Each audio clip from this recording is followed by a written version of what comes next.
long time ago, a young girl named Anna lived with her parents in a small village at the edge of a dark forest. Anna's mother fell ill and died, leaving Anna with only her memories and the rag doll sewn for her last birthday. Her father swiftly remarried so that Anna would not miss her mother. Anna's stepmother, however, was selfish and mean, and her two daughters imitated their mother's every act. The mother prided herself on her slim figure and would eat only dry crackers and milk, even when Anna offered her fruits and cheeses. "You will never see me get plump like a peasant," she said. Her father told Anna he must travel to the big city to sell his goods at the market, and he urged Anna to be useful and good and to help her stepmother while he was away. Anna promised him she would, so soon after he left town, Anna found herself building cobblestone walls, mucking animal stalls, and making bread and food for herself and her stepfamily. "Rosa, help carry the urn of water so Anna can wash the steps," said the stepmother. But instead of helping, Rosa wrestled Anna with the jug so that water splashed all over Anna's dress and left her wet and messy. "How sloppy you are, Anna," her sister laughed. The other sister, Zuzu, would knock Anna with the furniture when her mother asked her to move it aside for Anna to sweep the floor. "Such ugly legs you have, Anna," said Zuzu, smiling with satisfaction at the bruises she had caused. "You look like a stable boy." One day, as she was cooking, Anna finished the last speck of salt. The stepmother told Anna to wrap herself in a rug and go into the forest to borrow salt from their nearest neighbor, Baba Yaga. Anna's stepsisters taunted her with tales about the witch in the woods who lived in a cabin built on chicken feet and who eats children. Anna was afraid, but she hugged the rag doll her mother made for her and set out on her journey. The woods were dark, and the eyes of night creatures glowed from every tree. Anna talked to her doll, Maria, who kept her company and gave her courage. "Maria, are you afraid in the dark? Just give me a hug, and you'll feel me with you." She walked for hours, and just at midnight the full moon traced the outline of the cabin on chicken feet. The house was crudely built with no windows and just one door. When Anna pulled the garden gate, it screeched like something in pain. She took some butter from her lunch pail and rubbed it on the hinges, and the gate opened quietly and let her into the yard. Anna approached the door, but the house stood up on its chicken legs and turned around. She walked around to the other side, and again the house turned its door away. A wind came up and slammed the gate, which spoke up, telling Anna to say, "Turn your back to the woods and your face to me." She did so, and the house spun around with its door open wide like a gaping mouth. Anna crept inside and heard growling, but she came to realize that the sound was a ferocious snoring. Suddenly, the wind blew the door shut, and the snoring stopped. All Anna could hear was the pounding of her own heart. "Maria," she whispered, "if you're afraid, just hug me." "Who wakes me from my beauty sleep?" "My name is Anna. I came from over the hill to borrow salt for my family's soup." "You steal my sleep to season your soup?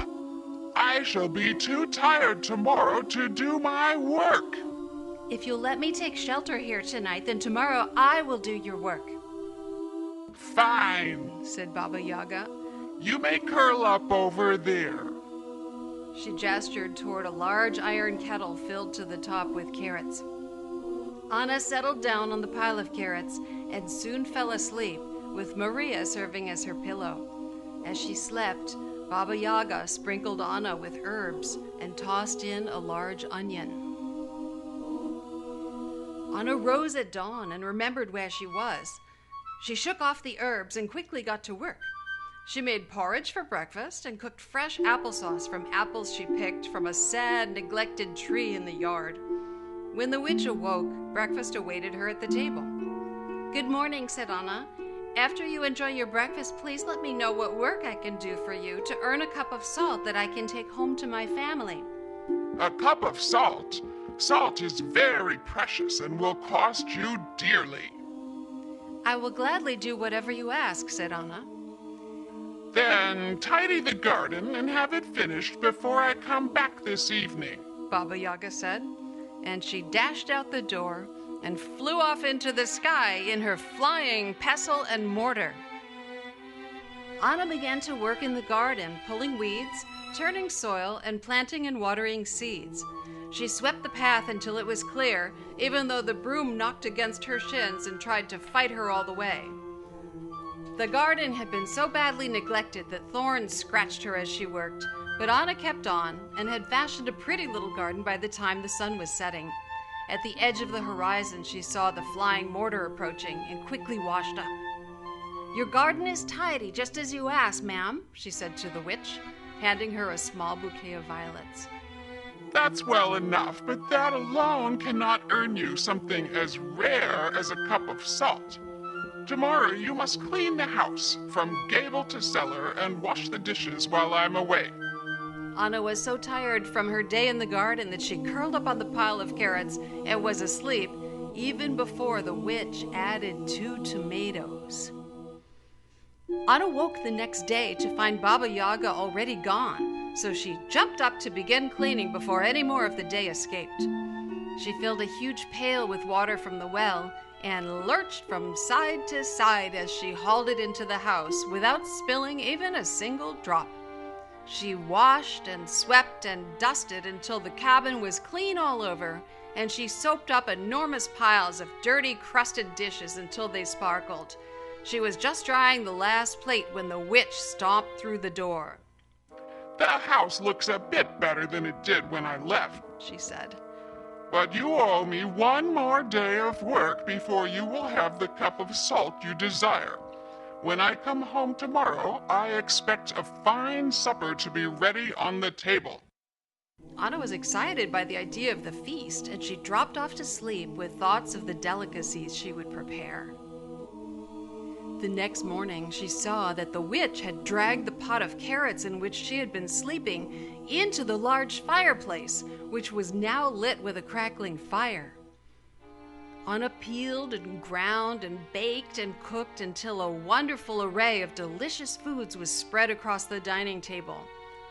Anna didn't hear Baba Yaga come in because the gate no longer squeaked, and she turned to see the witch staring at her with a ravenous gaze.